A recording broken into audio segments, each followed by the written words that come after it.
18 വർഷം പഴക്കമുള്ള സാധാരണ വിറകടുപ്പാണ് ഇന്ന് പൊളിച്ചു പണിയാനായിട്ട് നമ്മൾ പോകുന്നത്.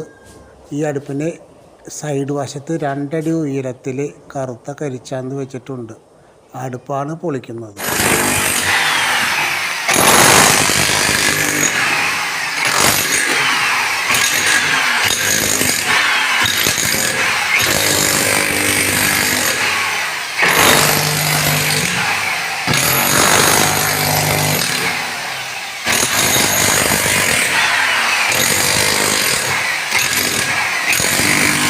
ഈ അടുപ്പിൻ്റെ പൊളിക്കലെല്ലാം പൂർത്തിയായിട്ടുണ്ട്.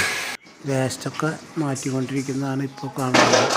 ഈ വേസ്റ്റ് മാറ്റിയതിന് ശേഷം വൃത്തിയാക്കിയതിന് ശേഷമാണ് നമ്മൾ അടുപ്പ് പണിയുക. ഇതുപോലെ വൃത്തിയാക്കും, പൂർണ്ണമായിട്ട് അടിയിൽ നിന്നുള്ളതൊക്കെ എടുക്കും, എന്നിട്ടാണ് പണിയുന്നത്. ഇതുപോലെ പണിത് ഫിനിഷിങ്ങിലേക്ക് എത്തുന്ന രൂപമാണ് ഇനിയിപ്പോൾ നമ്മൾ കാണുന്നത്. ഇതാണ് ഫിനിഷ് ചെയ്ത രൂപം. ഇങ്ങനെ 10, 12, 6 ഈ അടുപ്പാണ് ഇപ്പോൾ ഇവിടെ ഫിറ്റ് ചെയ്തിട്ടുള്ളത്. ഇതിന് 2 റെഡ്യൂസറുകൾക്ക് പുറമെ 12 അടുപ്പിനും കൂടി റെഡ്യൂസർ നമ്മൾ നൽകും. അങ്ങനെ മൊത്തം 3 റെഡ്യൂസറുകൾ ഈ 10, 12, 6 അടുപ്പിനുണ്ടായിരിക്കും. ഇത്തരം അടുപ്പുകളൊക്കെ ആവശ്യമുള്ളവർ ഞങ്ങൾ ഈ നമ്പറിൽ ബന്ധപ്പെടുക.